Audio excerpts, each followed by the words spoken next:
우리가 하나님의 주권 안에 있음을 인정하게 하여 주옵소서. 하나님이 하라 하시면 하는 것이 맞고 하나님이 맞다 하시면 맞게 움직일 수 있어야 됩니다. 그런데 때로는 우리가 우리의 생각으로 판단하고 우리의 생각으로 움직여 오히려 하나님의 뜻을 거스를 때가 있음을 알게 하여 주시고 우리의 판단이 하나님의 주권 하에 있음을 인정하게 하여 주시옵소서. 오늘 감사합니다. 고마우신 예수님 이름으로 기도드립니다. 아멘, 아멘. 오늘은 사무엘하 24장 말씀 같이 봅니다. 21장부터 24장까지 보는 날이고요. 그 중에 24장 1절 말씀 같이 봅니다. 24장 1절.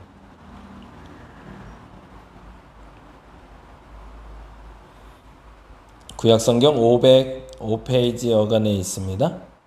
같이 한번 읽어볼까요? 24장 1절 함께 읽겠습니다.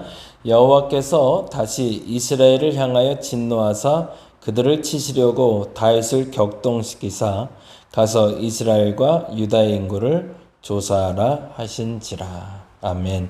짧은 구절이라 제가 다시 한번 읽어드립니다. 여호와께서 다시 이스라엘을 향하여 진노하사 그들을 치시려고 다윗을 격동시키사 가서 이스라엘과 유다의 인구를 조사하라 하신지라. 아멘, 아멘. 오늘은 21장부터 24장까지 이야기를 통해서 사무엘서의 결론 이야기 좀 하려고 합니다. 하나님이 사울을 어떻게 다루셨고 다윗을 어떻게 다뤘는지를 다시 한번 점검해 보게 될 텐데요. 21장에서는 여호와께서 3년의 기근을 이스라엘에 내리십니다. 그리고 그 이유를 명확하게 말하기를 사울의 생전에 지은 죄 때문이라고 얘기합니다. 지난주에도 말씀드린 것처럼 우리는 죄과에 대해서 벌을 받아야 됩니다. 우리의 죄에 대한 대가가 반드시 있습니다. 그래서 그 대가를 치르고 살아야 되는데 우리는 까닭 없이 그런 일들이 벌어진다고 얘기하죠. 오늘 보면은 그래서 이렇게 얘기합니다. 사울이 기브온의 족속을 까닭 없이 학살한 것이 때문에 그 억울함을 하나님이 풀어주시는 거라고.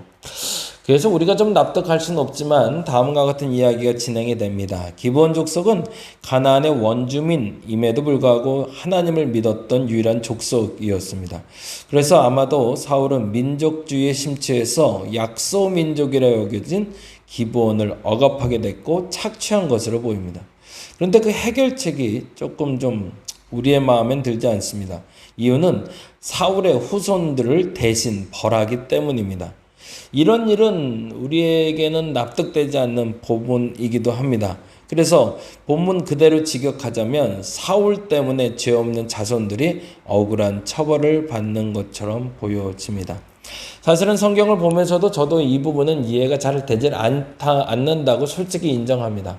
왜 아버지의 죄를 자녀에게 묻는가라고 말하고 싶기 때문입니다. 그런데 그 하나님의 뜻은 나중에 우리가 다시 한번 묵상했으면 좋겠고요. 그럼에도 불구하고 우리가 알아야 될 것은 그 어떤 죄도 벌받지 아니하고 사라지는 죄는 없다. 용서받지 않은 죄는 반드시 대가를 치른다라는 부분 저와 여러분이 한번 점검해 보시고 갔으면 좋겠습니다. 조금만 더 설명하자면 성경에는 우리가 납득할 수 있는 문구, 문장, 단어들도 물론 있습니다. 근데 때때로 우리의 머릿속으로 이해되지 않는 것들이 있을 때가 있어요. 그럴 땐 그 전체적인 의도를 먼저 읽어냈으면 좋겠습니다. 말씀드린 대로 사울의 후손들이 왜 사울 때문에 죽어야 돼? 이건 말도 안 돼 라고 얘기하면 납득되지 않는 역사적 사건이지만 한 번 더 곱씹어 이 의도, 말씀드린 대로 죄에 대한 대가는 반드시 치르고 넘어가야 된다는 의도를 조금 이해하신다면 조금 더 성경을 우리가 인정하고 갈 수 있을 것 같습니다. 나중에는 하나님 알게 하실 줄로 믿습니다. 22장에서는 사무엘서 한나의 찬송을 시작해서 다윗의 찬송으로 끝나고 있는 장면을 통해 찬송이 사무엘서의 처음과 끝임을 알려주고 있습니다.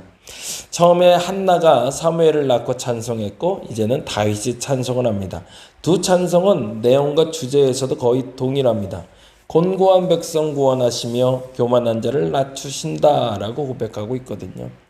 사무엘서의 고백인 거죠. 사무엘의 등장과 다윗의 등장은 곤고한 백성을 구원하고 교만한 자를 낮추기 위함이었고, 한나와 다윗 모두 공통적으로 강조되는 주제이며 그들 또한 그렇게 살았음을 우리는 알고 있습니다. 그리고 23장에 다윗의 용사들이 소개되고 있습니다. 다윗 왕궁의 번영은 다윗 혼자 이룬 것이 아님을 강조하기 위해서죠. 하나님이 물론 함께 하셨고 하나님은 당신의 사람들을 통해서 이 역사를 이루어내셨다는 겁니다.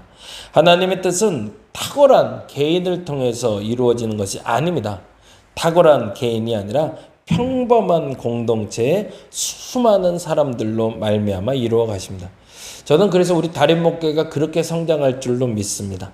더 많은 평범한 사람들이, 더 많이 특별하지 않은 사람들이 모여 하나님의 특별한 일을 이루어가는 저와 여러분 되었으면 좋겠습니다.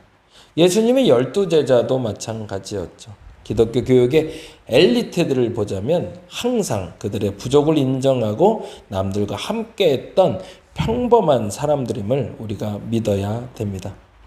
그럼에도 불구하고 24장엔 정말로 사무엘서가 성경임을 알려주는 결론으로 나고 있습니다. 뭐죠?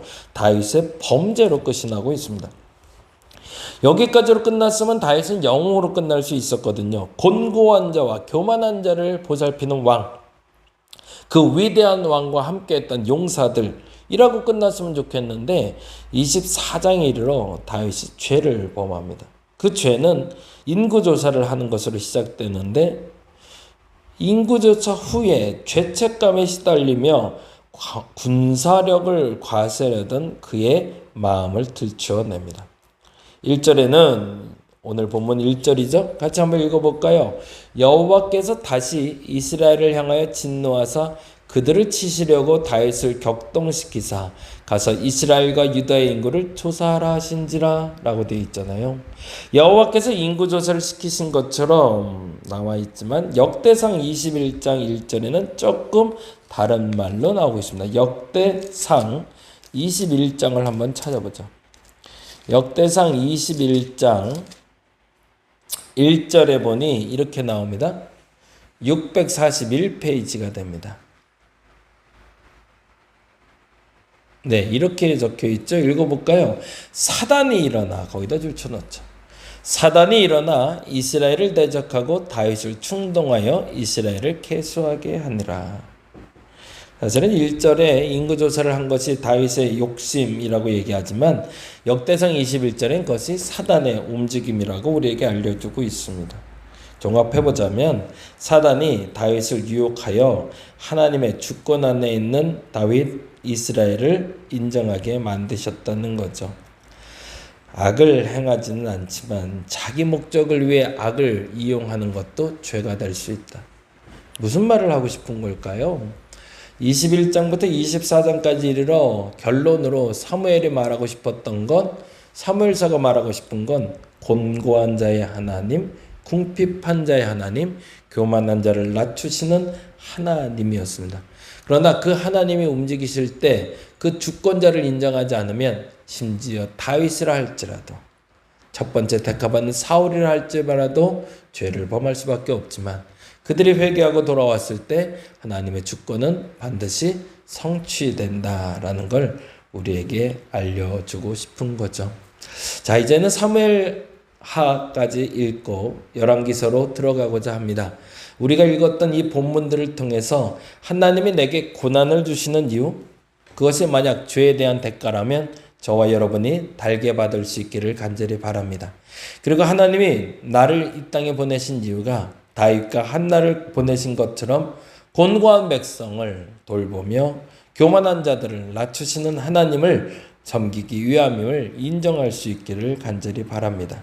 그리고 무엇인가 이루었을 때 그 성취가 나 홀로 이룬 것이 아니라 함께하는 사람이 있었기에 가능했다, 그것이 맞다라고 고백하는 저와 여러분 됐으면 좋겠습니다. 그래서 오늘도 하나님의 주권을 인정하고 그 주권대로 살아가는 저와 여러분 되시기를 간절히 바랍니다. 기도하겠습니다. 사무엘서의 결론은 환난 가운데서도 하나님의 뜻을 발견하는 것이 있습니다. 만일 그 환난이 나의 죄로 말미암아 온 것이라면 인정하고 받아들이게 하시고 그 벌을 받고 용서받게 하여 주옵소서. 하나님이 나를 부르신 이유를 알게 하소서. 다윗과 한나를 부르신 것처럼 공고한 자를 돌보라 하셨고 교만하면 낮추신다는 것을 인정하게 하신 줄 믿습니다. 그렇게 살아가게 하여 주옵소서. 무엇보다 무엇인가를 이루었을 때 그것이 내가 잘해서, 내가 똑똑해서, 내가 뛰어나서 이룬 것이 아니라 하나님이 이루셨고 함께하는 사람이 있었음을 다시금 고백하게 하시고 그 일을 이루어가는 내가 되게 하옵소서. 하나님의 주권이 이루어질 줄로 믿습니다. 우리의 삶에 하나님의 주권을 이루는 우리 사랑하는 성도들 되게 하여 주시옵소서.